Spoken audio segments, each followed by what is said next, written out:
নমস্কার বন্ধুরা, আমি টুম্পা একটি নতুন রেসিপিতে আপনাদের সবাইকে স্বাগত।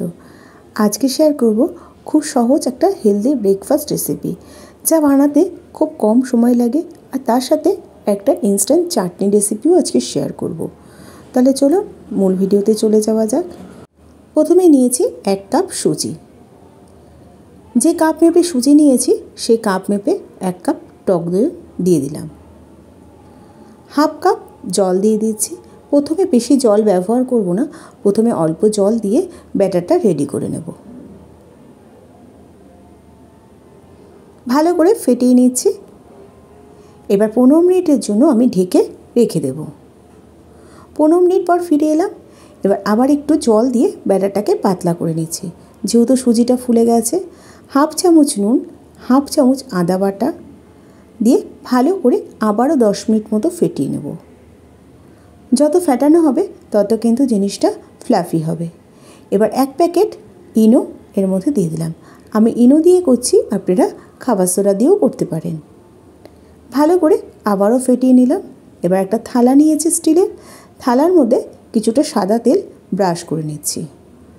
তেলটা কিন্তু খুব ভালো করে ব্রাশ করে নিতে হবে, নালে পরে কিন্তু অসুবিধা হতে পারে।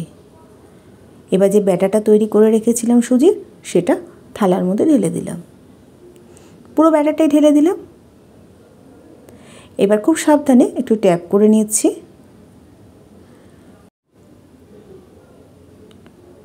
কড়াইতে জলটা বসিয়ে দিয়েছি, জলটা ফুটতে শুরু করেছে। একটা স্ট্যান্ড দিয়ে দিলাম।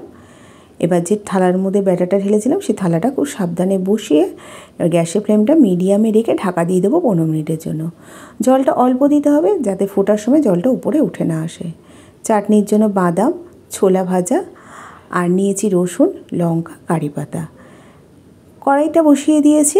এবার গ্যাসের ফ্লেমটা মিডিয়ামে করে দিয়ে প্রথমে বাদামটাকে ভেজে নেব। এখানে ভাজা বাদাম নিয়েছি আমি। 3টে লঙ্কা আর কিছুটা রসুন দিয়ে দিলাম। ভালো করে ভেজে নেব। গ্যাসের ফ্লেমটা কিন্তু মিডিয়ামেই রাখতে হবে, বাড়িয়ে দিলে কিন্তু রসুন আর বাদামটা পুড়ে যেতে পারে। বাদামটা যেন ভাজা হয়ে গেছে, রসুনটা দিয়ে খুব সুন্দর গন্ধ বেরোতে শুরু করেছে, সেই সময় 1 মুঠো কারি পাতা দিয়ে দিলাম। কারি পাতাটাকে দিয়ে নাড়াচাড়া করে নেব 2 মিনিট মতো। তারপর গ্যাসের ফ্লেমটা বন্ধ করে সমস্ত কিছু ঠান্ডা করে মিক্সিতে দিয়ে দেব।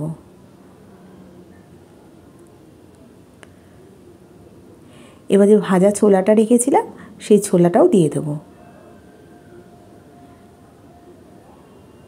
নুন দিয়ে দেবো স্বাদ মতো, আর কিছুটা বিট নুনও দিয়ে দিলাম। এবার সামান্য জল দিয়ে একটা পেস্ট তৈরি করে নেব। পেস্টটা তৈরি করা হয়ে গেছে। এবার অল্প অল্প করে জল দিয়ে একটু পাতলা করে নেব, কারণ এতটা ঘন থাকলে ভালো লাগবে না চাটনিতে। আমি চিনি দিইনি, আপনারা প্রয়োজন মনে করলে স্বাদের জন্য একটু চিনি দিতে পারেন, তবে চিনি ছাড়াই খেতে দুর্দান্ত লাগে। এবার একটা বাটিতে ঢেলে রেখে দিচ্ছি, পরে আমি ধোকলার সাথে সার্ভ করব।